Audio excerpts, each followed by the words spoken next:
Anime series legend of exorcism के season 1 को explain करना शुरू कर रहा हूँ, जैसा कि आज मैं एपिसोड फर्स्ट को एक्सप्लेन करने वाला हूँ और बाकी के एपिसोड भी रेगुलर बेसिस पर अपलोड करता रहूंगा। तो एपिसोड फर्स्ट की शुरुआत में हम दो लोगों को आपस में लड़ते हुए देखते हैं, जिनमें से एक क्वांग शुआन होता है और दूसरा किंग स्टिलनेस होता है, जो कि क्वांग शुआन से सरेंडर करने के लिए कहता है। लेकिन क्वांग शुआन कहता है कि मैं किसी के भी खिलाफ नहीं हूँ, फिर आप मुझे क्यों सजा दे रहे हैं। किंग स्टिलनेस कहता है कि तुम बहुत ही अच्छे हो, लेकिन तुम्हारे अंदर एक डेविल जन्म ले रहा है, इसी वजह से मैं तुम्हें मोर्टल वर्ल्ड यानी कि इंसानों की दुनिया में रहने नहीं दे सकता और इसी वजह से तुम मुझको तुम्हें मारने पर मजबूर मत करो। लेकिन क्वांग शुआन किंग स्टिलनेस की बातें नहीं मानता है, इसीलिए उन दोनों में लड़ाई होना शुरू हो जाती है और वे लड़ते हुए इंसानों की बस्ती के पास पहुंच जाते हैं, जहां पर किंग स्टिलनेस काफी तीरों से क्वांग शुआन पर हमला करता है। वो उनसे बचता है, लेकिन कुछ तीर क्वांग शुआन की बीवी और बच्चे को लगने वाले होते हैं। वो उनको बचाता है,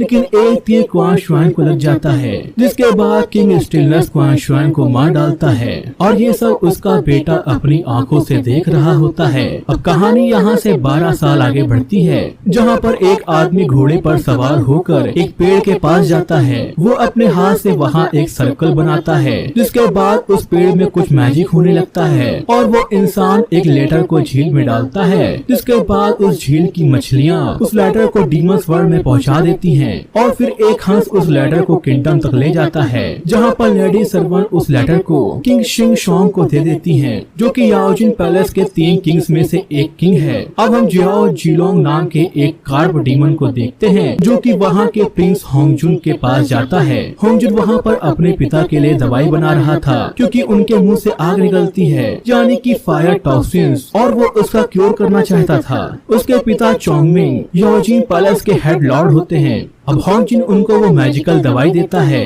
लेकिन उससे उनको छींक आने लगती है, जिसमें छींक के साथ फायर निकल रही थी और फिर देखते ही देखते उनके छींकों की वजह से पूरे महल में आग लग जाती है और उनका पूरा महल आग में जलने लगता है। अब वहाँ पर किंग शोंग आता है, जो उन्हें उस लेटर के बारे में बताता है, जो कि कोर्ट ऑफ एक्सोर्सिज्म की तरफ से मोर्टल वर्ल्ड से आया था, जो कि एक यंग लॉर्ड को चंगान वापस जाने के लिए बुला रहे थे, जो कि आज से 4 साल बाद जन्म लेने वाले डीमन से लड़ने के लिए उसे तैयार करना चाहते थे।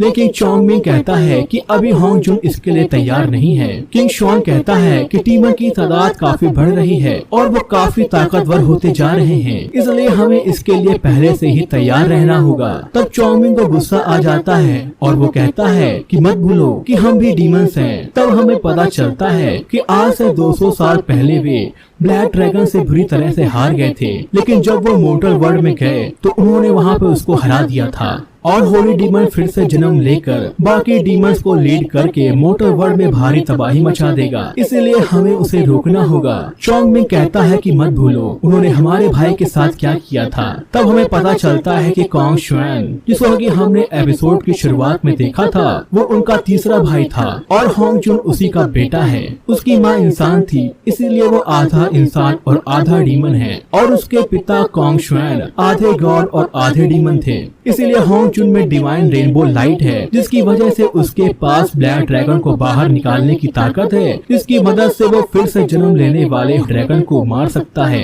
लेकिन चोंगमिंग इसके लिए राजी नहीं होता है। होंगजुन भी ये सब बातें सुन लेता है, जिसको सुनता हुआ चोंगमिंग और किंग शियोंग भी देख लेते हैं। होंगजुन ये सब जानकर रो रहा था, तब किंग शियोंग उसके पास आकर उसको समझाता है, जिसके बाद वो मोर्टल वर्ल्ड में जाने के लिए तैयार हो जाता है। चोंगमिंग को ना चाहते हुए भी उसे मोर्टल वर्ल्ड में भेजना पड़ता है। किंग शियोंग होंगजुन को कोर्ट ऑफ एक्सोर्सिज्म का लेटर देता है। इसके बाद वो उसे पीकॉक फेदर देता है, जो कि उसके फादर की थी। इसके बाद वो उसे एक हार्ट लाइट देता है और कहता है कि वहाँ जाकर चेनशेई और उसके वंशज को ढूंढना और तुम्हें उनमें से जो पसंद आए उसके पास ये लाइट तोड़ देना, फिर ये लाइट उसमें समा जाएगी, जिसके बाद तुम उस लड़की से दोस्ती कर लेना। अब होंगजुन इंसानों की दुनिया में पहुँच जाता है, जहाँ पर एक ड्रैगन उस पर हमला कर देता है। वो अपनी विंड पावर का यूज करके उससे बचता है। तब ड्रैगन उस पर वाटर अटैक करता है। होंग जुन उस वाटर को बर्फ बनाकर उससे बचता है। इसके बाद वो अपनी थंडर पावर से ड्रैगन पर हमला करता है, जिससे वो ड्रैगन डर कर वहाँ से भागने लगता है।